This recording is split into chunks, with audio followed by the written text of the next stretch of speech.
नगरसेवक नसल्यामुळे यांच्या अंकुश नाही आणि अधिकारी मस्तवलेले असे वाटायला लागले. 5 वर्ष झालं आज हे नागरिक लोहगाव वाघोलीचे या ठिकाणी महापालिकेत आलेत, जे 7 दिवसातून एकदा पाणी येते. म्हणजे विश्वनवाडीमध्ये 70,000 कोटी ड्रग्ज सापडते. भारतातलं सगळ्यात मोठं जर ड्रग्ज कुठं सापडते तर विश्वनवाडीमध्ये. प्रत्येक ठिकाणी विचारलं जातं तुम्ही कुठल्या गाठाचे, ठाकरे का शिंदे, पवार का अजित पवार. म्हणजे माणसाचा विश्वास हा पूर्ण उडालाय सर. म्हणजे पूर्वीच्या काळात आम्ही विद्यार्थी संघटनातून आज कॉलेज अध्यक्ष तर शहराचा अध्यक्ष आणि राजकीय जीवनात काम करतोय. तर भविष्यात ही पिढी तयार होणार नाही. पुण्याचा लीडर्स आपल्या पुणे शहराला मिळू शकला नाही, म्हणून आपले पुण्याचे आज ट्रॅफिक मुक्त होऊ शकत नाही. 15 वर्षानंतर मेट्रो आली आज आपल्याकडं. मी 20 वर्षापूर्वी ऐकायचो की पुण्यात मेट्रो आहे, आम्ही दिल्लीला पाहायला गेलो काय मेट्रो आहे.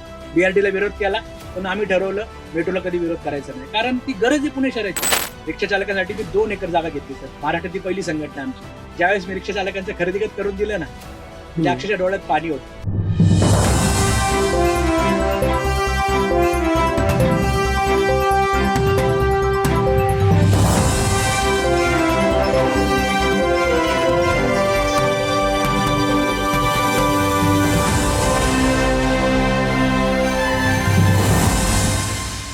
नमस्कार.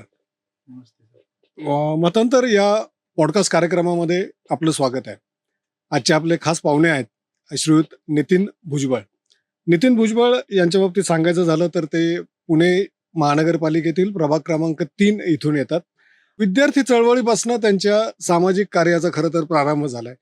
अतिशय दांडगा अनुभव, अतिशय प्रभावी व्यक्तिमत्व आणि फक्त पुणे महानगरपालिकेत नाही तर पुणे शहरामध्ये अनेक सामाजिक आणि राजकीय चळवळींमध्ये आणि वेगवेगळ्या कार्यक्रमांमध्ये त्यांचा सहभाग राहिलाय. आज आपण त्यांच्याशी गप्पा मारणार आहोत, त्यांच्याकडनं जाणून घेणार आहोत की त्यांचा प्रभाग कसा आहे, त्यांचं स्वतःचं कार्य काय आहे आणि या सर्वांसोबतच येऊ घातलेल्या महानगरपालिकेमध्ये किंवा त्या महानगरपालिकेच्या निवडणुकांकडे पाहण्याचा त्यांचा दृष्टिकोन काय. नितीनजी, खूप स्वागत आहे तुमचं या आमच्या छोट्याशा कार्यक्रमामध्ये. आपल्याला मी पहिला प्रश्न असा विचारेल की ह्या ज्या निवडणुका 8 वर्षानंतर होत आहेत, 8-8.5 वर्षानंतर, या निवडणुकांकडे तुम्ही कसं पाहता? या निवडणुकांच्या आधीचा जी निवडणूक होती त्यामध्ये नगरसेवक होते हा एक काळ होता, नगरसेवक नव्हते हा एक काळ होता. त्या दोन्हीकडे तुम्ही कसं पाहता? सर, पूर्वी ज्यावेळेस खरंच नगरसेवक असायचे त्यावेळेस वाटत होतं की नगरसेवक असल्यावर खरंच काम होतात का नाही. पण आपल्याला पुणे शहरात नाही, महाराष्ट्रात सगळीकडं बरेच वर्षाच्या ह्या निवडणुका काही ठिकाणी 10 वर्ष 5 वर्ष अशा लांबलेल्या आहेत. पण नगरसेवक नसल्यावर अधिकाऱ्यांना फ्री हँड दिलं जात नाही किंवा त्यांच्यात राजकीय बराच हस्तक्षेप असतो असं ऐकायला भेटायचं. पण या 3.5 वर्षामध्ये पाहिलं की प्रशासनाला आम्ही सगळ्यांनीच खुली सूट दिली. प्रशासनाने नवीन नवीन 1-2 महिने 3 महिने कारवाया दाखवल्या, खूप प्रकारे आक्रमकता दाखवली आणि परत जैसे तेच परिस्थिती. उलट नगरसेवक नसल्यामुळे यांच्या अंकुश नाही आणि अधिकारी मस्तवलेले असे वाटायला लागले. कुणाचे काम ऐकलं नाही, जाणून बुजून काही नागरिकांच्या घरावर कारवाई करण्यासाठी पैशाची मागणी होणं, काही पाथरी व्यावसायिकांना कारवाई लावणं. म्हणजे पूर्वीपेक्षा खूप वेगळ्या पद्धतीचं आणि लोकांना नको असं काम सुरू झालं. म्हणजे लोकांना अपेक्षित असतं की सरकारी अधिकारी म्हणलं आपला कामगार येतो, त्यांनी आपल्या सेवेसाठी काम केलं पाहिजे. पण हे आता हे प्रशासकीय राज खरंच आता लोकांना नको वाटतंय आणि प्रत्येक नागरिकाची इच्छा आहे की निवडणूक झाली पाहिजे, आपल्या भागातून एखाद्या प्रतिनिधी निवडून गेला पाहिजे आणि त्यांनी आपल्या हक्कासाठी भांडलं पाहिजे. ही भावना पब्लिकची आणि राजकीय नेत्यांची सुद्धा आहे. आता तुम्ही प्रभागाचा विषय काढलात तर मला तुम्हाला विचारायला आवडेल की तुमचा जो प्रभाग आहे त्याबद्दल आम्हाला थोडी माहिती द्या की तो प्रभाग कसा आहे, त्याची भौगोलिक रचना, सामाजिक रचना, तिथली लोक, कशा पद्धतीचा तुमचा प्रभाग आहे? सर, मी ज्या प्रभागात काम करतोय वडगाव शरी, विमाननगर, लोहगाव, वाघोलीचा काही भाग, हा 4 गावांचा मिळून प्रभाग गेलाय. म्हणजे असं कधी घडलं गेलं नाही की एक गावाचा प्रभाग होऊ शकला असता, पण काही राजकीय दबावापोटी हा अधिकाऱ्यांनी बऱ्याच ठिकाणी असे वडगावचा भाग एरोड्याचा काही भाग वेगळ्या क्षेत्रीय कार्यालयाला जोडला. अशी अनेक उदाहरणं आली की खराडीचा भाग मुंडव्याला जोडला. पण हा जो प्रभाग आमचा जो 3 नंबर आहे, या ठिकाणी सर्व प्रकारचे नागरिक आहेत की जिथं विमाननगरचा अत्यंत उच्चभ्रू समजला जाणारा, या ठिकाणी सगळे IT असतील, हॉटेल, मॉल असा काही भाग आहे आणि वडगाव श्रीमध्ये मध्यमवर्गीय कुटुंब जास्त आहेत. तर लोहगावमध्ये पाहिलं तर सर, लोहगावला 5 वर्ष झालं आज हे नागरिक लोहगाव वाघोलीचे या ठिकाणी महापालिकेत आलेत. पण आज पण आपण कुठेतरी विदर्भात फिरायला गेल्यावर जी परिस्थिती असते ना, खड्ड्यांची, पाण्याची, 7 दिवसातून एकदा पाणी येते. म्हणजे या माणसांनी जगायचं का नाही? आज नागरिक 5 वर्षाला टॅक्स भरतात. तुम्ही टॅक्समध्ये पण सवलत देत नाहीयेत, की तुम्हाला आज टॅक्स ₹100 च्या ऐवजी ₹20, ₹25 सुरुवात करा. पण तुम्ही सुविधा देत नाहीत. एक साइडने टॅक्स सगळ्यात जास्त या प्रभागातून गोळा होतो. आणि खूप अत्यंत दयनीय वाईट परिस्थिती आहे. अनेक तिथं राजकीय लोक सुद्धा काम करतात, पण ठोस काही काम रस्त्याचं असेल, ड्रेनेजचं असेल, कुठलीही कामं या भागात करता येत नाहीयेत आता. आणि कॉर्पोरेशनने 23 गावं घेतली, बऱ्याच वेळा हेळसांड झाली. कुठली गावं काढायची ठेवायची. लोगाव आणि वाघोली हे गाव होतं. अच्छा. तुम्ही सांगता एवढी विदारक परिस्थिती तिथे आहे. तसं पाहायला गेलं तर तिथलं जे राजकीय नेतृत्व आहे, आमदार असतील, केंद्रातलं म्हणा, राज्यातलं म्हणा, यापैकी कुणीच कधी लक्ष दिलं नाही. सर तिथं आता पण गावकी भावकीचंच राजकारण करण्यास सगळ्यांना जास्त, कारण ही उपनगरी जिथं आहेत ना, तिथं हाच एक पॅटर्न चालू असतो, की नातेगोत्यावर राजकारण. पण विकासावरती कोण बोलत नाहीये, ह्या डेव्हलपमेंटवर कोण बोलत नाहीये. आता आपल्या भागामध्ये आयटी आलं तर स्थानिकांना रोजगार कसा मिळेल त्याच्यावर कोण बोलत नाहीये. बरेच मुद्दे आहेत, की या भागामध्ये सगळ्यात महत्वाची गंभीर नगर रोडचा ट्रॅफिकचा प्रश्न आहे. पण ट्रॅफिकवरती कोण बोलत नाहीये. त्याला सर्व्हिस रोड काढायचेत का? कुठले कुठले आपल्या रोड आता बंद आहेत, ते कसे खुले करता येईल त्याच्यावर कोण चर्चाच करत नाहीत राजकीय लोक. याचबरोबर जोडूनच एक प्रश्न विचारतो, की त्या भागामध्ये माझ्या मते तुम्ही म्हणता तसा एक उच्चभ्रू वस्ती असलेला तो भाग आहे. त्या भागामध्ये ज्या नॉर्मल समस्या असतात, गुन्हेगारी म्हणा वगैरे, त्यांचं प्रमाण त्या मानानं कमी आहे. नाही सर, असं असं तुम्हाला वाटतंय म्हणलं पण- जातं. मी तेच म्हणतो, माझा प्रश्नच तो होता, की असं म्हणलं जातं, की त्या भागात कमी आहे. परंतु सद्य परिस्थिती काय? कारण मधल्या काळामध्ये जसा तुम्ही उल्लेख केलात, की नगर रोडचे अनेक हॉटेल वगैरे या इथं अनेक गैरप्रकार आढळले होते. बऱ्याचशा गोष्टी झाल्या. तर त्याबद्दल थोडं आम्हाला सांगाल का, की खरी परिस्थिती काय? सर खरी परिस्थिती त्या ठिकाणी आता पूर्वीचं मुलांचं व्यसनाचं प्रमाण कमी होतं. त्या ठिकाणी अनेक कॉलेज आले, आयटी पार्क आले, त्यामुळं व्यसनाचे अनेक वेगवेगळे प्रकार आलेत. आपल्या जुन्या काळामध्ये व्यसन कुणाला मुलाला सिगरेट किंवा तंबाखू खायची ना घरच्यांसमोर, तर भीती वाटायची लांब, म्हणजे कळलं तरी घरी. पण आज मुलं सर्रास तिथं दारू पितात.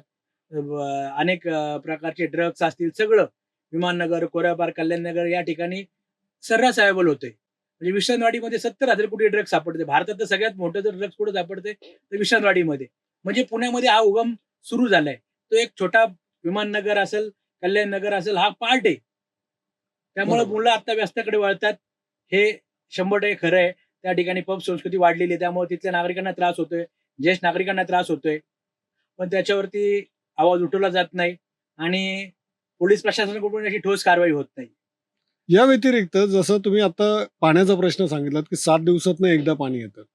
तर त्या पाण्याचा प्रश्न असेल किंवा हा गुन्हेगारीचा किंवा ड्रग्सचा प्रश्न असेल, यासोबत तुम्हाला काय वाटतं, की इतर कुठले महत्त्वाचे असे मुद्दे आहेत, जे सर्वसामान्य लोकांच्या रोजच्या आयुष्याशी जुडलेले आहेत आणि ते सोडवण्याची सध्या प्रभाग क्रमांक 3 मध्ये खूप गरज आहे?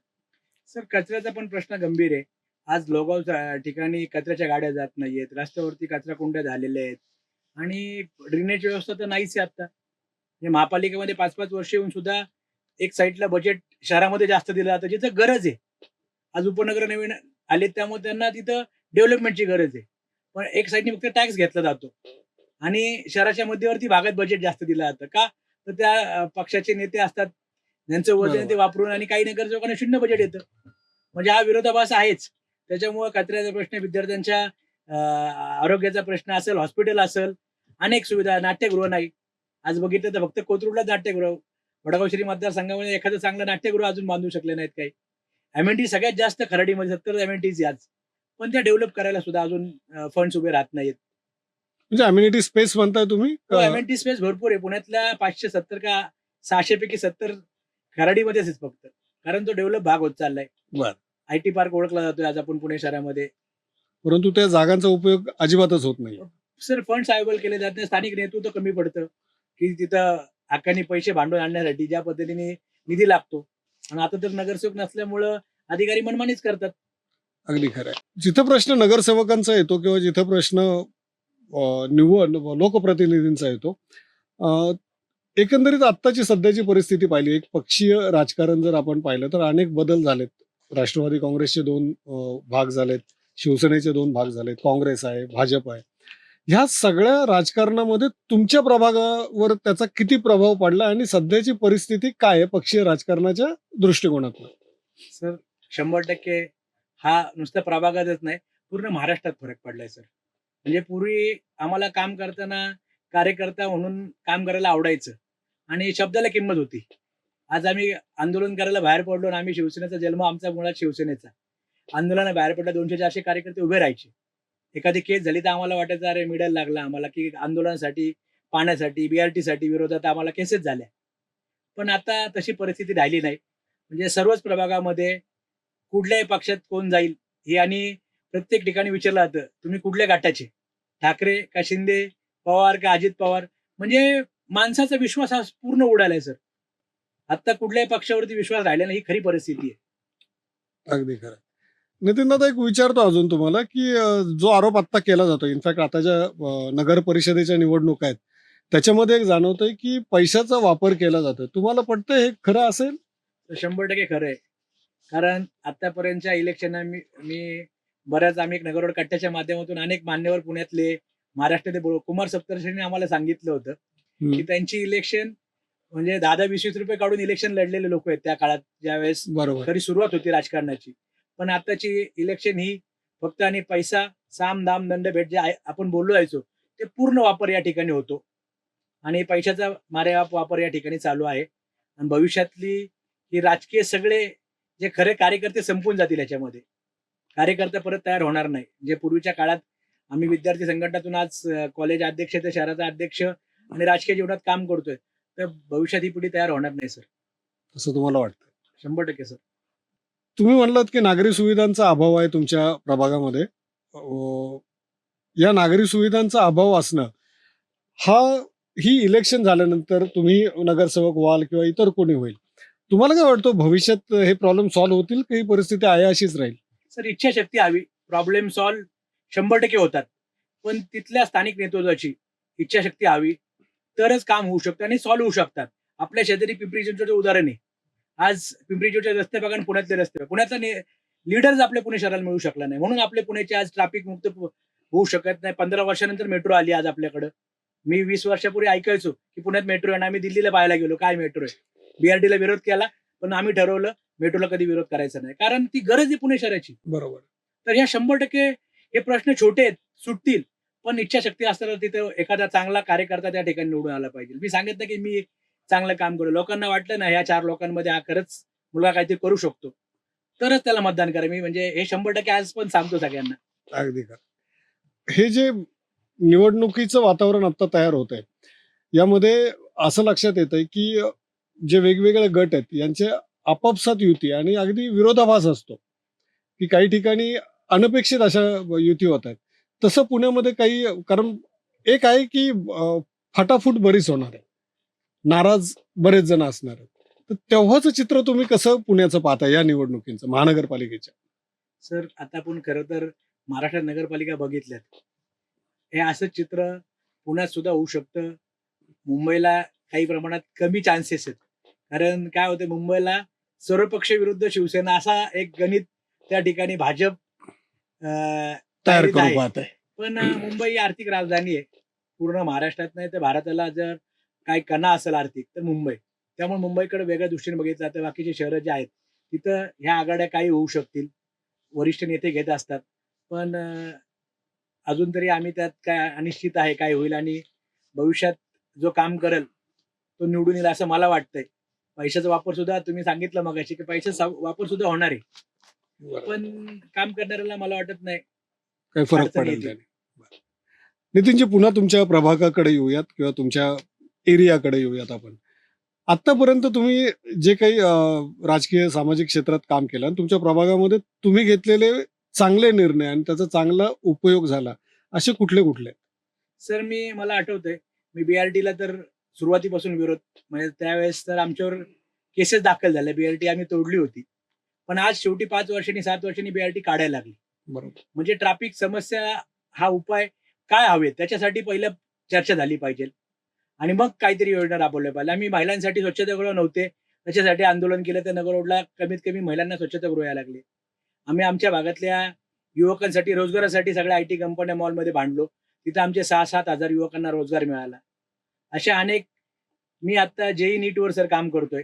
म्हणजे मी माझ्याकडे मोशन नावाचं मी विद्यार्थी चळवळीत विरोधात काम केलं, पण आता स्वतः एक एज्युकेशन सुरू केलंय आणि त्याच्यामध्ये मी काही मुलं शेतकऱ्यांची जी आत्महत्या होतात, यावर्षी 30 मुलं मी 50% फीमध्ये घेतलेली आहेत आमच्याकडं. आणि रिक्षा चालकांच्या मुलाला आमचा सभासद त्याला आम्ही फ्री शिकवतोय. तर माझा आनंद आहे की पहिला मुलगा यावर्षी आमचा नीटला सिलेक्ट झाला आणि त्याला आता फक्त 20,000 फीमध्ये साताऱ्यामध्ये ऍडमिशन मिळाले. वाह! तो एक वेगळा आनंद आहे की आपण काम करत असल्याचं कुठेतरी फळ मिळतंय. बऱ्याच विद्यार्थ्यांना आम्ही 25,000 विद्यार्थ्यांना मोफत वह्या वाटल्यात. अनेक कार्यक्रम आम्ही या ठिकाणी केले. आंदोलनात वेळप्रसंगी मी खरं तर जेलला सुद्धा गेलेलो आहे. अच्छा. पण त्याचं एक समाधान कधी मिळतं तर आपण खरं चांगलं काहीतरी त्या कुटुंबाला देऊ शकलो, तरच आपण समाधानी राहतो. की राजकारण करत असताना नगरसेवक आमदार झाले पाहिजे असं काही नाही. आमच्याकडं विद्यार्थी असतील, रिक्षा चालक असतील. रिक्षा चालकांसाठी मी 2 एकर जागा घेतली सर. महाराष्ट्रातली पहिली संघटना आमची, की स्वतःची जागा घ्यायला, आज घर घ्यायला आम्हाला आपण 1-1 गुंठा जागा घ्यायला आयुष्य जातं. पण रिक्षा चालकांनी 5,000, 2,000 असं जमून आम्ही आपटी या ठिकाणी नगर रोडला 1.5 एकर जागा आम्ही घेतलेली आहे. आणि त्यामुळे एक आनंद वेगळा आहे. ज्यावेळेस मी रिक्षा चालकांचं खरेदी करून दिलं ना, म्हणजे अक्षरशः डोळ्यात पाणी होतं. खूप वेगळा आनंद सर हे चांगलं काम करताना मिळतो. आणि मी राजकीय काम करतोय, अजून पण भविष्यात करत राहील. नगरसेवक इलेक्शन येतील, जातील, आमदारकीचे पण आम्ही काम करत राहू, हे निश्चित. निश्चित आहे तुमचं. समजा तुम्ही उद्या नगरसेवक झालात, तर कुठल्या अशा गोष्टी आहेत, कुठले 3 किंवा 5 निर्णय आहेत, की जे तुम्हाला लगेचच तुमच्या प्रभागामध्ये इम्प्लिमेंट करायला किंवा राबवायला लगेचच आवडतील? सर मला तर आता पाण्याचा प्रश्न गंभीर आहे लोगावसारख्या ठिकाणी. आमच्याकडे भामा आसकडचं पाणी आलेलं आहे. पण फक्त नियोजनाअभावी हे पाणी तिथपर्यंत पोहोचत नाहीत. आज आपल्याला माहिती आहे 5 वर्षामध्ये पाण्याच्या लाईन येणार आहेत. तेवढ्या टाक्या आधी का नाही आपलं काम चालू केलं यांनी? माझे प्रश्न सोपे आहेत. तुमच्याकडे बजेट आहे सगळे. आज टाक्या तुम्ही नंतरच बांधायला चालू करताय. आतल्या कनेक्टिंग लाईन आधी टाकून घेणं. इथं प्रॉब्लेमच नव्हते ना. जिथं प्रॉब्लेम आहे तिथं काम थांबले. ठीक आहे 6 महिने, वर्षभर तोपर्यंत यांनी हे कामं केली पाहिजे होती. आज पाणी येऊन वर्ष 2 वर्ष श्रेय घ्यायला सगळे भांडले. बरोबर. मी आणलं. पण आज हे श्रेय का घेत नाही मग तुम्ही? माझ्यामुळे नाही झालं. अगदी खरं. असा पाण्याचा प्रश्न सोडू शकतो. ट्रॅफिकवरती पण आम्ही काही एक सॅम्पल लवकरच तयार करणार आहे, की आमच्या भागामध्ये विमाननगरमध्ये एक हा सॅम्पल प्रयोग राबवणार आहे मी, की तिथं आम्ही काही वॉर्डन या कंपन्यांसंग बोलतोय मी आता, की संध्याकाळी 5 ते 9 ला ट्रॅफिक जाम होतं सर किंवा सकाळी 9 ते 10 ला ज्या ट्रॅफिकचा टायमिंग तोच आहे. तर तिथं आपल्याला वॉर्डन देऊन विमाननगर सेफ ट्रॅफिक मुक्त असं एक अभियान आम्ही राबवतोय. आणि नगरसेवक असेल तर सर त्याच्यामध्ये खूप फरक पडतो, की प्रेशर तयार होतं. अधिकाऱ्यांना सुद्धा लवकर त्याला उत्तर देणं आणि काम करणं बंधनकारक होतं. रिक्षा चालकांना मी सांगतोय, की जसं आता कॉर्पोरेशनकडून 2 लाखापर्यंत आपल्याला हॉस्पिटलला फ्री हॉस्पिटल मिळतंय. पण त्याच्यासाठी तुम्हाला अनेक कागदपत्र मागतात. माझं तेच म्हणणं आहे, की रिक्षा चालकांनी बॅज दाखवला किंवा पथारी व्यवसायाने त्यांचं आज कार्ड दाखवलं, तर त्यांना डायरेक्ट ॲडमिट करून घेतलं पाहिजे. त्यांच्याकडे कुठल्या कागदपत्राची मागणी करू नका. खरं गरज त्यांना आहे. आजच्या ह्याच्यामध्ये काही श्रीमंत लोकं सुद्धा 2 लाखाचा तो विमा आहे त्याचा फायदा घेतात.